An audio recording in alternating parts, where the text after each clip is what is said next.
Hey gang. It's really interesting because I feel like in my business journey, I have evolved a lot, like a lot. Like when I look at my former self, 6 or 7 years ago in business compared to how I show up now, it's completely different, right? Obviously different seasons of business and things like that. But even if you remove different business models, different seasons, the core of who I am has shifted. And I want to share with you some of the core shifts because I think that it's relevant to levels of success. We're all in business because we're chasing an outcome, right? And whether that be an outcome of freedom, financial freedom, more ability to create more impact in the world, whether it be about being able to inspire and motivate team and being able to mentor people to really high levels of performance, being able to change clients' lives from what we do. There's these driving forces of wanting to put your kids through private school, right? And having a business that actually delivers some of those opportunities for your family and for your life. Whatever. Everyone's motivations, I suppose, are different. Everyone's driving forces are different. But there are very clear pathways in my mind about your ability to achieve those outcomes. And I feel like there are cycles around that. So for me, like when I was in startup business phase, I was an absolute lunatic. Like I was working 70-hour weeks. I get it, like it's startup there. I think when you're first starting a business, it's very different to when you have an established business, right? But I suppose to a certain degree too, this is where I contradict myself a little bit.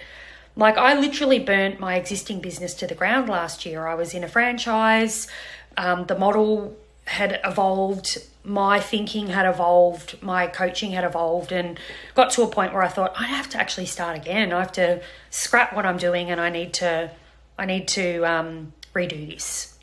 So effectively, I had to start again. You could call it a startup, but it had some established foundations. We had some established clientele. Wasn't the same as when I first opened my skin clinic and it was crickets. Like there was no one. There was like not a client inside, so it was different experiences of startup, different level of resourcing of startup. But regardless, the start, when I compare the two experiences, I'm a completely different person, right? When I was back up in startup phase of Infinity, I was a madman. Like I was work your face off, go, grind. Now it's kind of the opposite. It's like, no, to be successful, you actually need more space. And it was so funny because I was on a coaching call last night, helping someone with their business, and I had a support coach on the call, and he was actually saying to the coaching client, you shouldn't met Chrissy like back in the day. Like she was an animal. Like she's got a marketing agency called Beast Mode, man. Like that's an offshoot of how she used to run, but now she's completely different. And I went, you're right. Like I don't preach that anymore. I don't live that anymore, because one of the big lessons that I learned was that I was more successful when I had more space. I joked to my team the other day, I actually make more money when I'm on holidays than when I'm at work. Because I've got space to be creative, I've got space to think, I've got space to connect and generate ideas, and stuff just comes to me when I've got space, And I think it can be really hard when you're grinding. There's a real internal sort of, you got to keep grinding, otherwise you're not going to make it.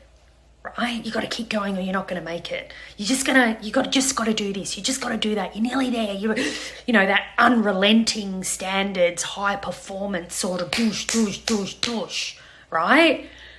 It's still in me, right? I fight it.